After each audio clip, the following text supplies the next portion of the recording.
Good morning दोस्तों, मैं MI. Khan sir Satyam institute of agriculture and science से आप लोगों के सामने एग्रीकल्चर केमिस्ट्री का आज एक नया टॉपिक लेकर आया हूं, जो कि हमारा पार्ट 9 के अंदर है। लेसन नंबर 1 चल रहा है हमारा सॉइल के, आप केमिस्ट्री पढ़ रहे हैं, जिसमें आपने रॉक्स ऑफ वेदरिंग कर रहे चल रहा था अपना। अब उसका हम अपक्षय देख रहे थे।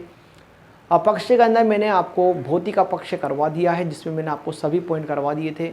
जो हमारा लास्ट पॉइंट था वो आकाशीय बिजली या कड़कना था। उससे पहले हमने हिमजल भी पढ़ लिया था, बर्फ़ भी पढ़ लिया था, तापक्रम पढ़ लिया था। ठीक है, लगभग सभी पॉइंट हमारे हो गए थे। आज हमारा टॉपिक है रासायनिक अपक्षय। अपक्षय का मतलब तो आप सभी जानते हैं ही सरी। अपक्षय मतलब क्या होता है? टूटना। चट्टान टूट रही है, ठीक है, फिजिकली तोड़ दी हमने, बर्फ़ बीच में आ गए, 9 गुना आयतन तक बढ़ गया था उसका, 9% तक, और वो टूट गया था। आकाशीय बिजली गिरी, दरार पड़ी, वो टूट गया था। पानी की वजह से कुछ टुकड़े बह गए थे। हिमजल में बर्फ़ पिघलती है, टुकड़े बहते हैं, आपस में टकराते हैं, घर्षण करते हैं, टूट जाते हैं। ये हम लोगों ने भौतिक में तो पढ़ ही लिया था। आज हम पढ़ रहे हैं रासायनिक, यानी कि जो आपका खनिज है चट्टानों के अंदर, उसके रासायनिक परिवर्तन हो रहा है, उसका केमिकल कंपोजिशन, खनिजों का संगठन बदल रहा है।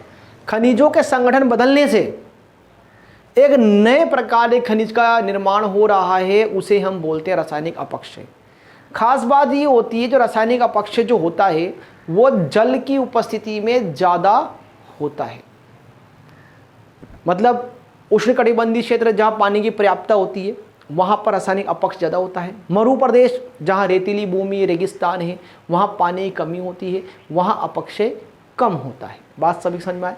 फिर मैंने आपको बताया था रासायनिक जो अपक्षय होता है, मार कर देना, रासायनिक अपक्षय होता है वो कितने प्रकार का होता है? आप लोगों सभी को बहुत अच्छे से याद है, मैंने लिखाया था आपको 6 प्रकार का। पहला मैंने आपको उसमें क्या बताया था? जल अपघटन। दूसरा मैंने आपको बताया था इसके अंदर जल योजन। तीसरा मैंने आपको बताया था इसके अंदर विलयन। चौथा ऑक्सीकरण। पांचवा अपचयन। और छठा था आपका कार्बोनीकरण। ठीक है, रासायनिक अपक्षय में क्या हो रहा है? हमारा जो टॉपिक है वो क्या है? रासायनिक अपक्षय। रासायनिक अपक्षय, ठीक है। रासायनिक को इंग्लिश में बोलते हैं केमिकल, और अपक्षय को हम इंग्लिश में क्या बोलते हैं? वेदरिंग। तो इंग्लिश में क्या हो जाएगा? Chemical weathering. ठीक है, केमिकल वेदरिंग, RING, ये एन है, एन है ना साहब। केमिकल वेदरिंग नंबर 2 चल रहा है। मैंने क्या बोला? खनिज के रासायनिक संगठन में, किसमें? चट्टान और खनिज के। समझ लेना बात, चट्टान व खनिज के रासायनिक संगठन में, चट्टान व खनिज के रासायनिक संगठन में क्या हो जाता है? परिवर्तन हो जाता है। दूसरी बात मैं बोल रहा हूं, जल की उपस्थिति में अधिक होता है। तीसरी बात जो मैं आपसे बोल रहा हूं, उसमें मैं आपको क्या बता रहा हूं? उष्णकटिबंधीय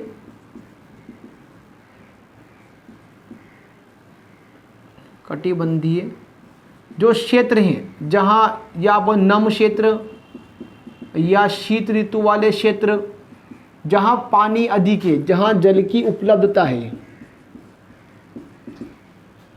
वहाँ पर अधिक होता है, अधिक अपक्षय होता है रासायनिक। और जो मरु प्रदेश है, मरु प्रदेश मतलब कि रेगिस्तान,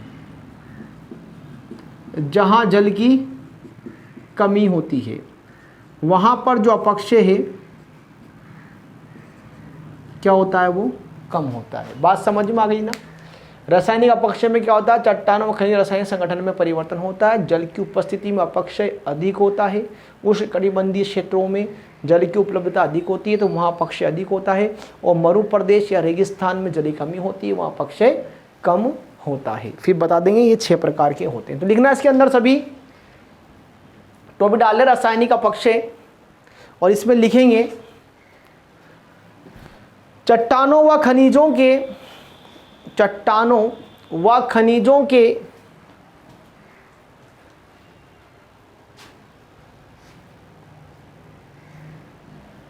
के मूल रूप में मूल रूप में रासायनिक परिवर्तन से, मूल रूप में रासायनिक परिवर्तन से, मूल रूप में रासायनिक परिवर्तन से नए पदार्थों का निर्माण होता है, नए पदार्थों का निर्माण होता है, नए पदार्थों का निर्माण होता है। यह प्रक्रिया रासायनिक अपक्षय कहलाती है। यह प्रक्रिया रासायनिक अपक्षय कहलाती है। यह प्रक्रिया रासायनिक अपक्षय कहलाती है।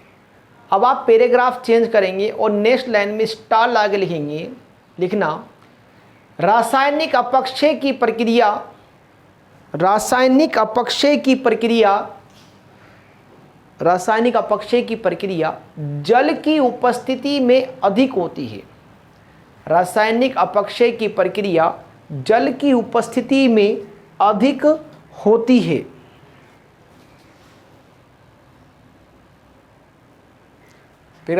उष्णकटिबंधीय क्षेत्रों में जल की उपलब्धता आसानी से हो जाती है। उष्णकटिबंधीय क्षेत्रों में जल की उपलब्धता आसानी से हो जाती है। उष्णकटिबंधीय क्षेत्रों में जल की उपलब्धता आसानी से हो जाती है। इसलिए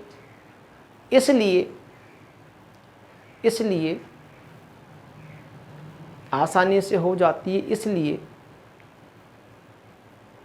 आसानी से हो जाती है, इसलिए आसानी से हो जाती है,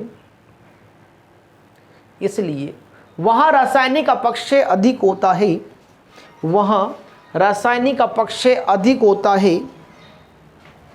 जबकि मरु प्रदेशों में रेगिस्तान की अधिकता व जल की में रेगिस्तान की अधिकता कोमा शुष्कता, रेगिस्तान की अधिकता कोमा शुष्क, जानते हैं सभी, इस लिखते हैं शुष्कता, शुष्कता, रेगिस्तान की अधिकता शुष्कता, अर्थात जल की कमी होने से, अर्थात जल की कमी होने से अपक्षय कम होता है, अपक्षय कम होता है, अपक्षय कम होता है। ठीक है, यह जनरल बात मैंने आपको लिखा दी है। अब हमारा नेक्स्ट टॉपिक आएगा रासायनिक अपक्षय के प्रकार। टॉपिक आएगा रासायनिक अपक्षय के प्रकार। तो इसमें अपन क्या लिखेंगे, पहले आप देख लें, आप रासायनिक अपक्षय निम्न 6 प्रकार का होता है। नंबर 1 है जल अपघटन, हाइड्रोलाइसिस। नंबर 2 है जल योजन। नंबर 2 क्या है, जल योजन। योजन माने जुड़ना, हाइड्रेशन, हाइड्रेशन। नंबर 3 है विलयन, सॉल्यूशन, सॉल्यूशन। नंबर 4 है, लिखना कोई नहीं, सब समझ लेना, ऑक्सीकरण, ऑक्सीडेशन। नंबर 5 है अपचयन, रिडक्शन। और नंबर 6 है कार्बोनीकरण। नंबर 6 क्या है, कार्बोनीकरण, कार्बोनेशन, कार्बोनेशन। ठीक है, बात सभी के समझ में आ गई। तो ये 6 प्रकार का हो गया है, जल अपघटन, हाइड्रोलाइसिस, जल योजन, हाइड्रेशन, विलयन, सॉल्यूशन, ऑक्सीकरण, ऑक्सीडेशन, अपचयन, रिडक्शन और कार्बोनीकरण, कार्बोनेशन। सभी इसको आप लिख लें एक एक करके।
लिख लें सभी। चलें, फर्स्ट टॉपिक डाल लेंगे सभी, जल अपघटन। जल अपघटन, देखो जल अपघटन की प्रक्रिया क्या है। जल अपघटन फर्स्ट टॉपिक है, यही सब चीज़ समझ में आ जाएगी अभी आपके। जल अपघटन होता क्या है, सभी टॉपिक डाल लिया सभी ने। जल अपघटन, हाइड्रोलाइसिस। देखो मान लो आपके पास जल में क्या होता है, आप जानते हैं H2O होता है, जिसको हम दो भागों में तोड़ते हैं, H प्लस और OH माइनस में, ठीक है। अब आपके पास कोई खनिज है, आर्थोक्लेज मान लो, क्या है आर्थोक्लेज। सूत्र क्या होता है KAlSi3O8। सूत्र क्या होता है आर्थोक्लेज, KAlSi3O8, है ना, आर्थोक्लेज। अब इसमें क्या है, जल में एक प्लस है दूसरा माइनस का है, तो इसमें भी जब आप इसमें डालोगे HOH तो क्या होगा, इसमें K प्लस का है, बाकी पूरा किसका है, ये माइनस का है। तो जल का जो H प्लस है इसके K माइनस प्लस को स्थानांतरित कर देगा, रिप्लेस कर देगा, और OH जो है इसको रिप्लेस कर देगा। तो H कहाँ जुड़ जाएगा, K जुड़ जाएगा किससे, OH से, और H प्लस कहाँ जुड़ जाएगा, Al वाली संख्या से। क्या बन जाएगा, AH AlSi3O8 और K से कौन जुड़ जाएगा, OH। इसका नाम क्या होता है, पोटेशियम। OH माने हाइड्रोक्साइड। समझ में आई बात। अब क्योंकि ये आर्थोक्लेज है, H प्लस कौन होता है, अम्ल, तो क्या बन जाएगा, ये अम्लीय आर्थोक्लेज। क्या बन जाएगा, अम्लीय आर्थोक्लेज। लेकिन अभी सिर्फ चट्टान के अंदर ये चीज फंसी हुई है, पानी फंसा हुआ है, अम्लीय बना है, अभी टूटा नहीं है। पानी तो अभी और आएगा, पानी और कैसे आएगा, HAlSi3O8, पानी और पड़ा हुआ है, बहुत सारा पानी है, कोई कमी नहीं है। समझ में आ रही बात। ये इसको दो भागों में और टूटेगा। किस में तोड़ेगा, एल्यूमिना चट्टान में तोड़ देगा, बॉक्साइड में, और सिलिसिक अम्ल H2SiO3 में तोड़ देगा। किस में तोड़ेगा, बॉक्साइड, Al2O3.2H2O बॉक्साइड में तोड़ेगा, और H2SiO3 सिलिसिलिक अम्ल, क्या नाम है, सिलिसिलिक अम्ल, ठीक है, Al2O3 बॉक्साइड 3H2O, सॉरी, किसमें तोड़ा इसको, आप इसको तोड़ेगा बॉक्साइड अयस्क, बॉक्साइड अयस्क में इसको तोड़ देगा, और इसको क्या तोड़ेगा, सिलिसिक अम्ल, सिलिसिक अम्ल में भी तोड़ देगा इसको, है ना, H2SiO3 सिलिसिक अम्ल, ठीक है। इसकी वैलेंसी पूरी कर लेते हैं, H2 2 3 6, 6 और 2 8, 8 HOH कर दो, 8 करें ना, 8 दूनी 16, 16 और 2 18, 18 हो गए ना। तो यहाँ पर 6, 6 दूनी 12, 2 दिया 6, 12 और 6 18, ये पूरे हो गए, ठीक है। एल्यूमिनियम 2 हो गया, सही है। SI कितना है, 2 3 6, यहाँ भी 6, ठीक है। O कितना है, 8 दूनी 16, 16 और 8 24, 3 और 3 6, 6 3 18 से 24, ठीक है। वैलेंसी पूरी हो गई है। बात सभी के समझ में आई क्या, क्या हुआ है। सबसे पहले जल अपघटन, जल में क्या होता है, H प्लस OH माइनस होता है। चट्टानों में जल आएगा, जल का H प्लस आयन चट्टानों के जो खनिज चट्टान होते हैं उसके प्लस को हटा देगा, H प्लस वहाँ जुड़ गया, अम्लीय बन गया। जो भी खयस के, जैसे मैंने आर्थोक्लेज लिया है तो अम्लीय आर्थोक्लेज बन गया। अब पानी तो और आता रहेगा, तो उसके अंदर से अभी ये ऑर्थोक्लेज में एल्यूमिना पड़ा हुआ था, एल्यूमिना को तोड़ देगा ये और सिलिसिलिक अम्ल अलग से रिलीज कर देगा। यानी कि पानी एक अच्छे खासे अयस्क को तोड़ देता है और आर्थोक्लेज से एक नया अयस्क बन गया। क्या बन गया? बॉक्साइड नाम का नया अयस्क बन गया, उसका संगठन ही बदल गया। तो लिखना इसके अंदर, इसमें लिखेंगे पहले सभी, लिखो जल अपघटन में चट्टानों के खनिज जब जल के संपर्क में आते हैं, चट्टानों के खनिज जब जल से क्रिया करते हैं तो जल में उपस्थित H प्लस आयन, तो जल में उपस्थित H प्लस आयन खनिज के धनायन को स्थानांतरित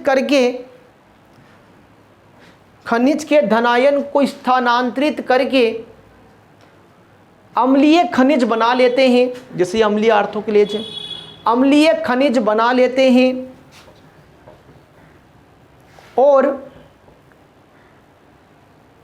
यह प्रक्रिया आगे भी चलती रहती है, जिससे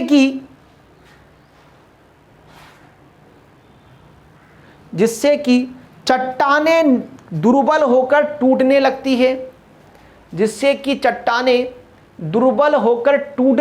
है,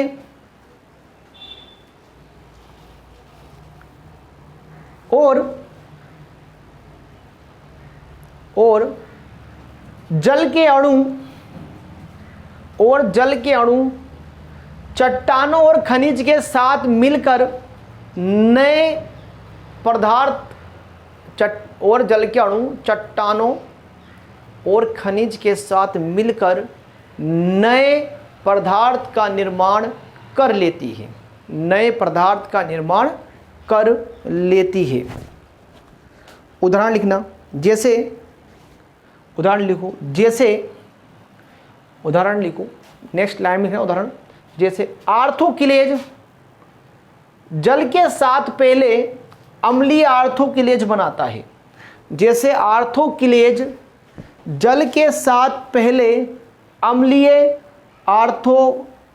या अम्लीय सिलिका मृतिका लिख सकते हैं आप चाहो तो, अम्लीय आर्थोक्लेज या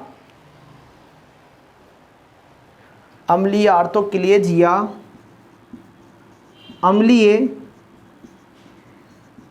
सिलिकेट मृतिका, इतना कोष्टक में अम्लीय सिलिकेट, ऐसा होती है सिलिकेट ना, अम्लीय सिलिकेट मृतिका कोष्टक बंद कर देना। यौगिक बनाती है जो कि जल के आधिक्य में बॉक्साइड खनिज बना लेती है, जो कि जल के आधिक्य में बॉक्साइड खनिज बना लेती है। सभी इसको लिख ले, रिएक्शन को जल्दी से रिएक्शन लिखें सभी, बहुत सिंपल रिएक्शन है। सूत्र याद रखना, KLSI3O8 जल होता है H2O, तोड़ते हैं H प्लस और OH माइनस में, जल को अपन HOH भी लिख सकते हैं।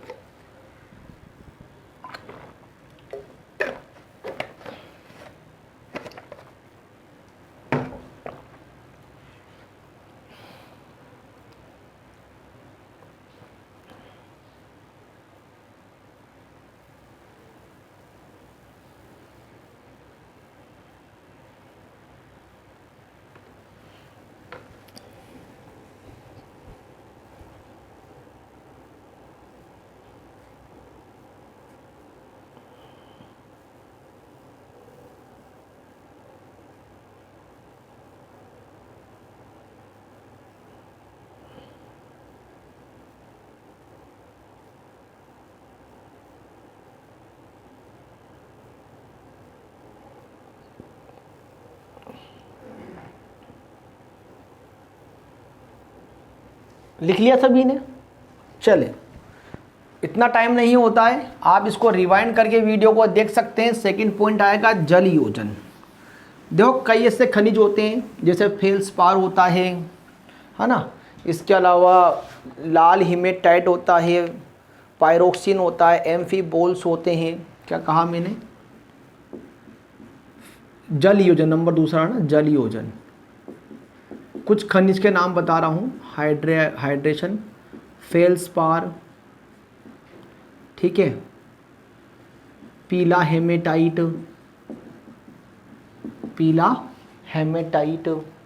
इसके अलावा पायरोक्सिन, एम्फीबोल्स,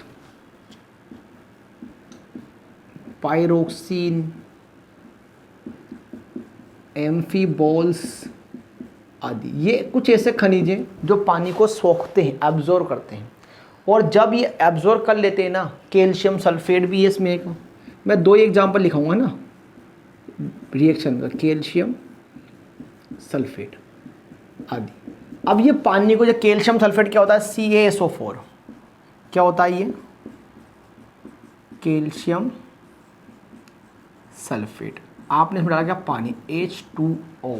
कितने अणु? केवल 2 अणु, ठीक है, H2O में केवल, तो ये बन जाएगा CaSO4। पूरा पानी .H2O पूरा सोख लिया, इसका नाम हो जाएगा जिप्सम।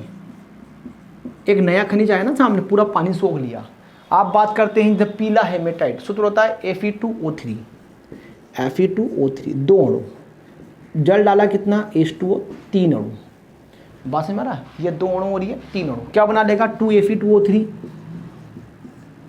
.3H2। इसे बोलते हैं पीला लाइमोनाइट। क्या बोलते हैं? पीला लाइमोनाइट। और ये क्या था? लाल हेमेटाइट। क्या था ये? लाल, ये मैंने पीला है ना, लाल हेमेटाइट। क्या बन गया ये? पीला लाइमोनाइट। ये नाइट है ना, एक नया एक बना ना, यानी कि जल जो आपने डाला है ना पूरा सोख लिया जाएगा, उसका पूरा योग हो जाएगा। इसका नाम क्या है? जल योजन। 10 में लिखना, जब खनिज के साथ जल के अणु रासायनिक संयोग करके, जब खनिज के साथ जल के अणु रासायनिक संयोग करके नए खनिज पदार्थ का निर्माण करते हैं, नए खनिज पदार्थ का निर्माण करते हैं, तो उसे जल योजन कहते हैं। जल योजन कहते हैं, तो उसे जल योजन कहते हैं। जल योजन। नेक्स्ट एरो लगाना, नमी वाले वातावरण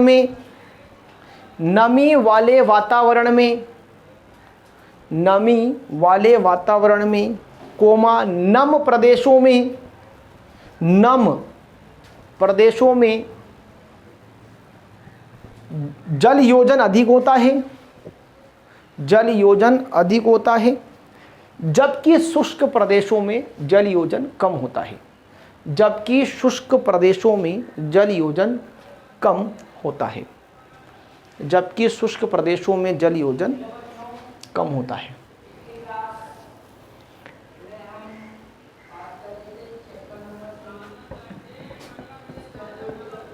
जल योजन कम होता है।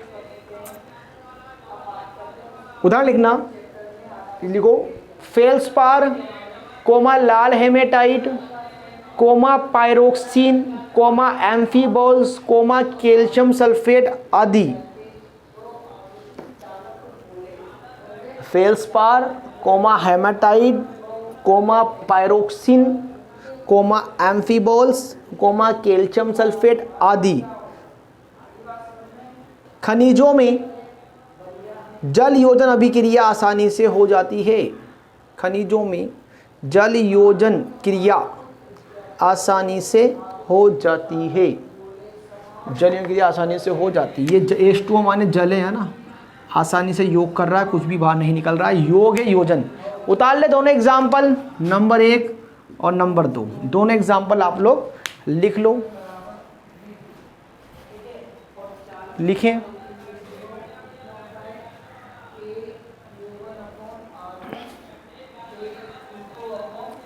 लिख लें सभी।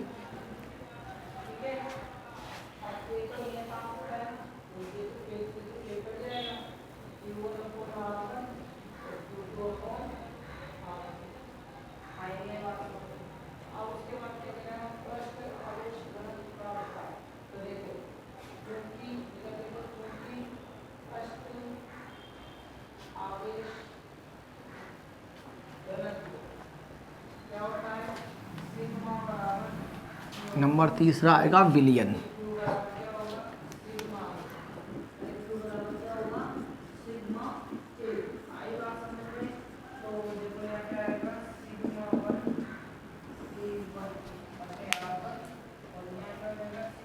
विलियन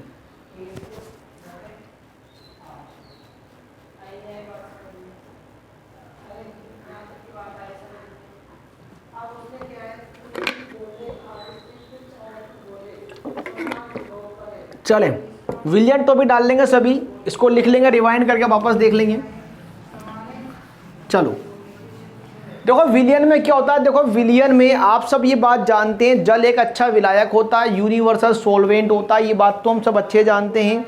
और जल में कार्बन डाइऑक्साइड हो, NaCl, खनिज हो, लवण हो, ये सब जब जल में घोले जाते हैं तो उसकी विलायक क्षमता और अधिक बढ़ जाती है, ये बात हम जानते हैं। देखो जल वैसे कोई रासायनिक अपक्षय विपक्षय का वाला काम तो इतना होता नहीं है विलियन के द्वारा, लेकिन इतना हो सकता है कि वो सोडियम पोटेशियम को अपने मूल स्थान से विलियन हटा दे, इतना इसके अंदर हो सकता है। ठीक है, तो जैसे आपने फॉर एग्जांपल आपने NaCl एक लवण ले लिया, नमक ले लिया, लवण है ये, ठीक है, सोडियम क्लोराइड, आपने इसको जल में डाला तो क्या बन जाता है, NaCl में NaOH प्लस HCl, सिर्फ सोडियम को उसने अपने स्थान से हटा दिया है। तो आप ये दे सकते हो जल में क्या चीज़ें बनी, जल में बेस हो जाएगा, एक तो Na प्लस का हो जाएगा, एक Cl माइनस का हो जाएगा, डॉट H2 हो जाएगा, यानी जल उसको अपने आयनों में तोड़ सकता है, इसके अलावा कुछ नहीं कर सकता। ये आपके पास क्या केवल एक लवण है जो उसको आप बोल सकते हो विलेय, जल क्या है, विलायक है जिसको आप जल बोल रहे हो,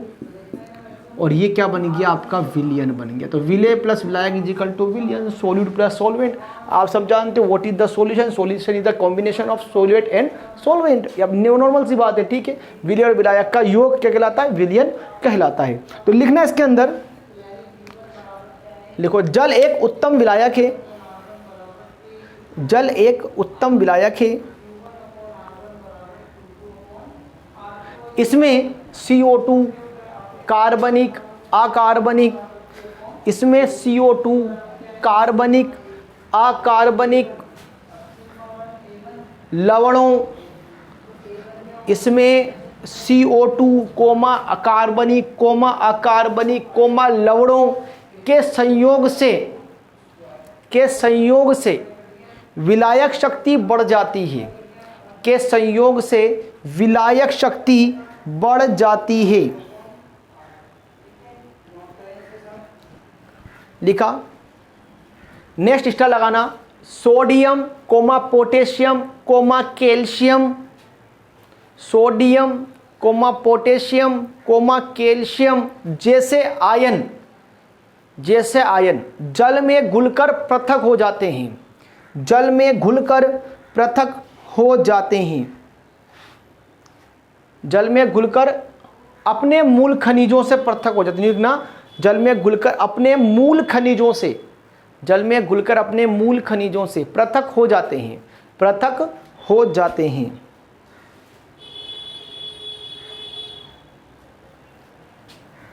हो जाते हैं, एक स्टार लगाना और लिखना, विलियन द्वारा अपक्षय बहुत कम होता है, विलियन द्वारा अपक्षय बहुत कम होता है, लेकिन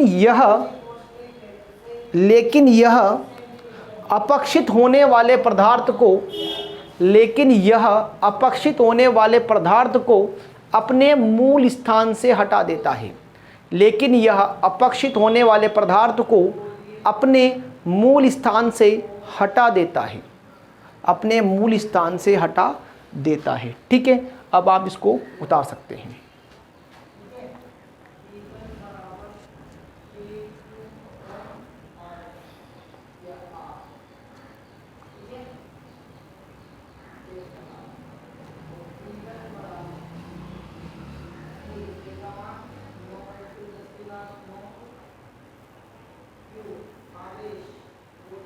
उतार लें सभी।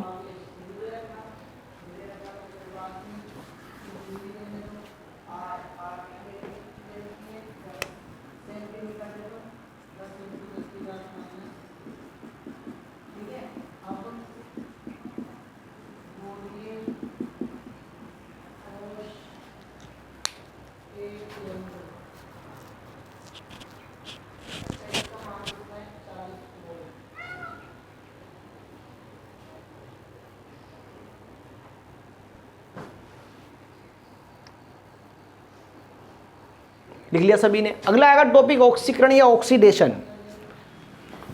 देखो आपके पास ऑक्सीकरण क्या है, खनिजों में ऑक्सीजन का जुड़ना ऑक्सीकरण कहलाता है। खनिजों का ऑक्सीजन से जुड़ना ऑक्सीकरण कहलाता है।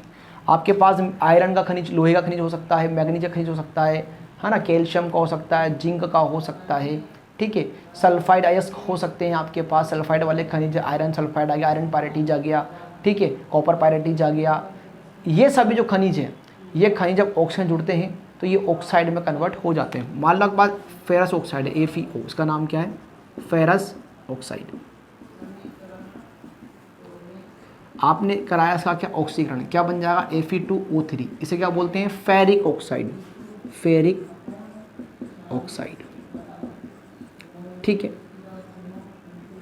दो चीजें करता है ऑक्सीकरण। सबसे पहली चीज घुलनशीलता और दूसरी चीज आयतन, दोनों को बढ़ा देगा। कैसे, Fe1 था, अब कितने हैं, 2, O कितना है, 1, अब कितने हैं, 3। तो ये दो काम बढ़ाता है। क्या बढ़ाता है, घुलनशीलता व आयतन को बढ़ा देता है। क्या कहा मैंने, खनिजों से ऑक्सीजन का जुड़ना ऑक्सीकरण कहलाता है।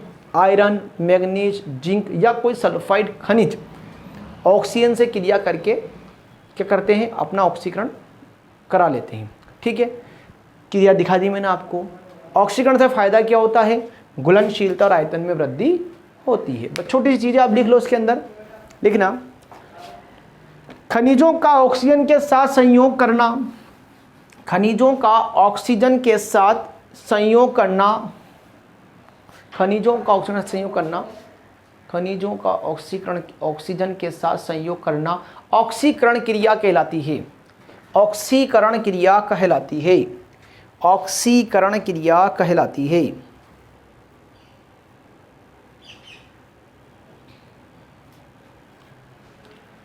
नेक्स्ट स्टार लगाना, Fe मतलब कि लोहा, आयरन, कोमा Mn माने मैग्नीज, Fe माने क्या होता है जानते हैं सभी, Fe लोहा या आयरन, Mn मैग्नीज व सल्फाइड युक्त खनिजों का ऑक्सीकरण नमी की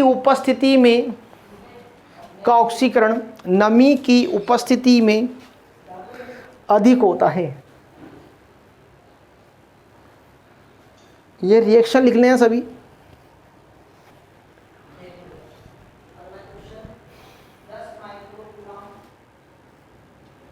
रिएक्शन लिख लो और एक स्टार लगाना नेक्स्ट, वो लिखना, ऑक्सीकरण के कारण घुलनशीलता व आयतन में वृद्धि होती है। ऑक्सीकरण के कारण घुलनशीलता व आयतन में वृद्धि होती है, जिससे कि अपक्षय आसान सरलता से हो जाता है, जिससे कि अपक्षय आसानी से हो जाता है। ऑक्सीकरण के कारण घुलनशीलता व आयतन में वृद्धि होती है, जिससे कि अपक्षय आसानी से हो जाता है, ठीक है। इसको उतार लें, आप सभी लिख चुके होंगे। अगला टॉपिक आएगा अपना अपचयन। बिल्कुल इसका उल्टा है, जो रिएक्शन है ना इसकी, ये बिल्कुल उल्टी हो जाएगी रिएक्शन। ऑक्सीजन निकालेंगे इसमें, अपचयन, रिडक्शन, क्या होगा, निकलना, यानी जो रिएक्शन लिखी ना इसको उल्टा कैसे, Fe2O3, क्या नाम है इसका, फेरिक ऑक्साइड, तोड़ना AFeO, 2FeO प्लस O2, है ना, 2FeO प्लस O2, आगे 2 लगा देना। Fe कितने हो गए, 4 हो गए क्या, 4Fe लिख देना यहाँ पर, Fe है ना, 4FeO। उसमें भी देखना, वहाँ भी इस रिएक्शन को उल्टा चेक कर लेना एक बार मैंने क्या लिखा यार, ठीक है ना, ये उसको भी 4FeO प्लस O2 लिख देना, जो पे रिएक्शन थी ना उसमें 4FeO प्लस O2, 2Fe2O3 ना। रिएक्शन को एक बार चेक कर लेना सभी, वो सही करी, उसमें कुछ वेलेंसी हो तो यहाँ उस साइड में 4 करा देना, इधर 2 लगा देना, ठीक है। फेरिक ऑक्साइड है, ऑक्सीजन बाहर निकल गया, क्या बन जाएगा, फेरस ऑक्साइड, ऑक्सीजन निकलना कहलाएगा अपचयन। तो खनिजों में से ऑक्सीजन का निकलना अपचयन कहलाता है, ठीक है। और ऑक्सीजन की कमी कब होती है, जब पानी की अधिकता हो जाए। तो लिखना है इसके अंदर, खनिजों में से ऑक्सीजन का निकलना अपचयन कहलाता है। खनिजों में से ऑक्सीजन का निकलना अपचयन कहलाता है। खनिजों में से ऑक्सीजन का निकलना अपचयन कहलाता है। लिखा, नेक्स्ट स्टार लगाना। ऑक्सीजन का निकलना पानी की अधिकता के कारण होता है। ऑक्सीजन का निकलना पानी की अधिकता के कारण होता है।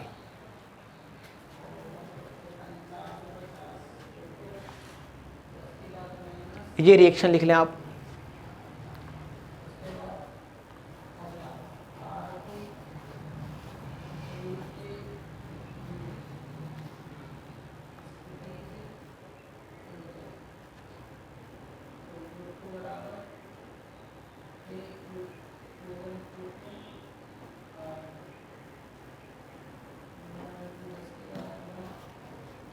लिख लिया सभी ने। और लास्ट हमारा नंबर 5वां ये हो गया है।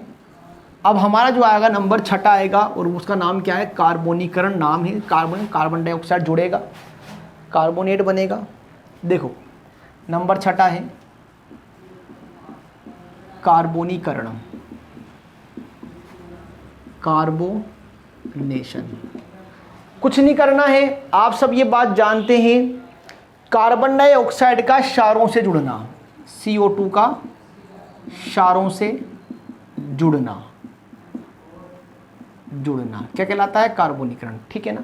होता क्या है, जो मृदा जीवांश पदार्थ होते हैं ना, जीवांश पदार्थ जानते हो क्या होता है, जो जीवों का अंश है, पेड़ पौधों की टहनियाँ, पत्तियाँ, इंसानों के अंग वगैरह, डेड बॉडी के, वो जीवांश पदार्थ होते हैं। जीवांश पदार्थ से क्या निकलती है, CO2।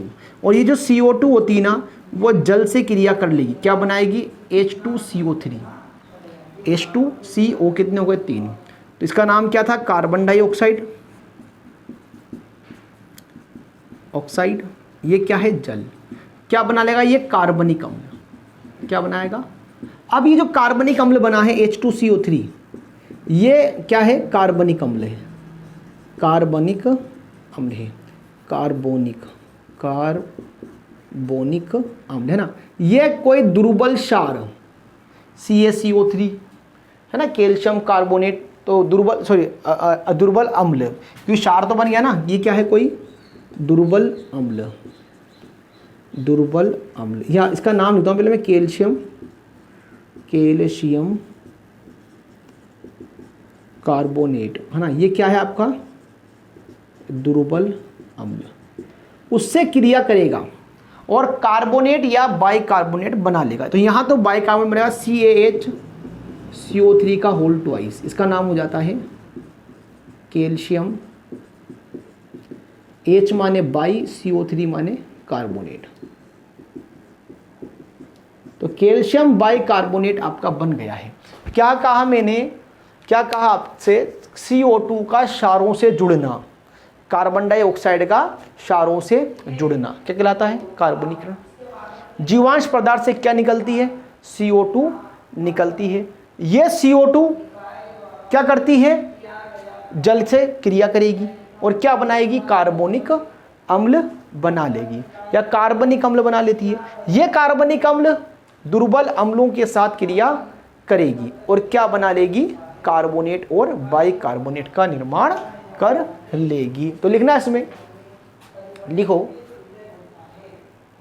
कार्बन डाइऑक्साइड कोष्टक में CO2, कार्बन डाइऑक्साइड कोष्टक में CO2, कार्बन डाइऑक्साइड कोष्टक में CO2 का क्षारों के साथ जुड़ना, का क्षारों के साथ जुड़ना, का क्षारों के साथ जुड़ना कार्बोनीकरण कहलाता है। का क्षारों के साथ जुड़ना कार्बोनीकरण कहलाता है, कार्बोनीकरण कहलाता है, कार्बोनीकरण कहलाता है। लिखा सभी ने? नेक्स्ट स्टार लगा लिखना, मृदा में जीवांश पदार्थ के अपघटन से, मृदा में जीवांश पदार्थ के अपघटन से, मृदा में जीवांश पदार्थ के अपघटन से CO2 बनती है, CO2 बनती है, CO2 बनती है। यह CO2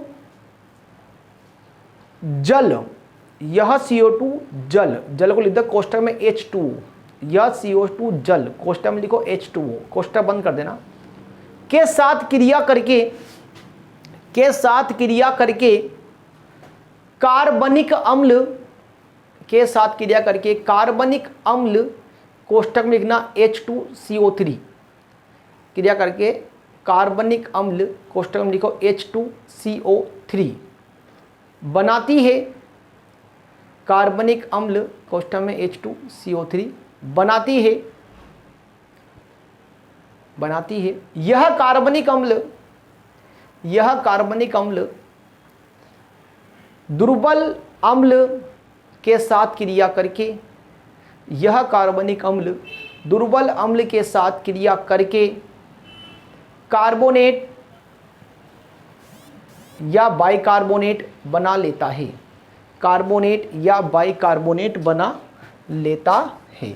अब आप सभी ये रिएक्शन को लिख लेना।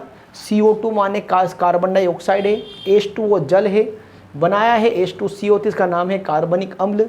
जो H2CO3 कार्बनिक अम्ल है, यह CaCO3 कैल्शियम कार्बोनेट जो कि एक दुर्बल अम्ल है उसके साथ क्रिया करेगा और क्या बना लेगा, कैल्शियम बाइकार्बोनेट। CaHCO3 का होल ट्वाइस 2 लिखा हुआ है, इसका नाम है कैल्शियम बाइकार्बोनेट। ठीक है, बना लेगा। इस रिएक्शन को आप लिख लो।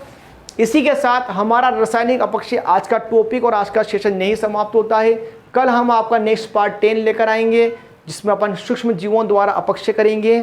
Thank you very much. और आप सभी ध्यान रखें, चैनल को सब्सक्राइब करो। जिन बच्चों तक ये चीज़ नहीं पहुंच पा रही है वहाँ तक इसको पहुँचाओ ताकि सभी बच्चों को 12th बोर्ड राजस्थान और जेट दोनों में इसका पूर्ण रूप से लाभ मिल सके। धन्यवाद। इसको लिखने के लिए 30 सेकंड दे रहा हूँ, फिर आप रिवाइंड कर लेना।